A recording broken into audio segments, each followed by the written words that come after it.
Hello बच्चों, let's read the given question. The question says the peak value of an alternating EMF E is equals to E naught sin omega t is 10 volt and its frequency is 50 hertz at a time t equals to 1 by 600 second.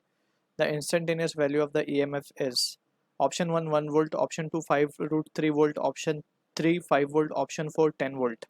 So to understand this question, just we need to have a basic understanding about average and instantaneous value.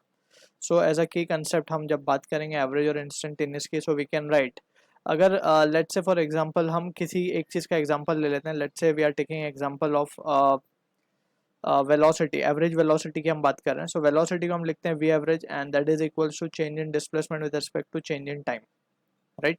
सो इस तरीके से हम average को define करते हैं. लेकिन अगर हमें इंस्टेंटेनियस डिफाइन करना हो, सो इंस्टेंटेनियस के लिए हम क्या लिखते हैं, delta limit delta t tends to zero, delta s upon delta t. So this will be the first order derivative, we can say. इसका result आता है हमारे पास ds by dt.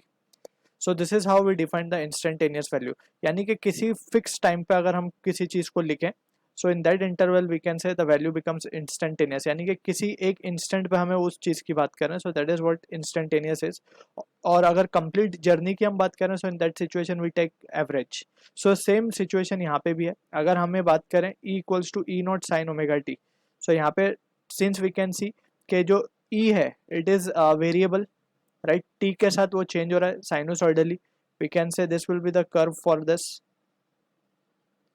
कुछ इस तरीके से ग्राफ बनेगा इसका and this is the maximum value E naught and ये मैक्सिमम वैल्यू हो जाएगी minus E naught and this graph is getting varied, right. Plus से माइनस की तरफ ये वेरी होता जा रहा है.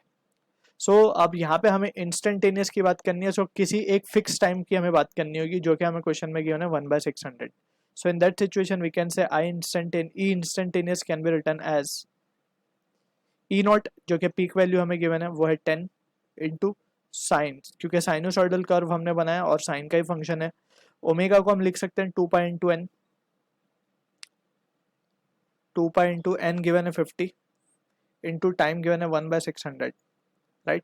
सो from this we can say जो ई इंस्टेंटेनियस आएगा, instantaneous EMF that will be 10 into sine of pi by 6 हो जाएगा. And sine pi by 6 is sine 30, basically sine 30 is half. So 10/2 will be equals to 5 volt. So this will be the value of instantaneous EMF we are getting, right. This is not the average value. Average होता तो through out the cycle, one complete cycle के लिए होता है, या फिर through out जितना mention करते हैं टाइम उसके हिसाब से we have to take the value of average, right. अब यहाँ पे इंस्टेंटेनियस है तो किसी एक फिक्स इंटरवल ऑफ टाइम के we are calculating this value as 5 volt. So जो कि ऑप्शन से मैच होगा 3. I hope you understood the solution. All the best.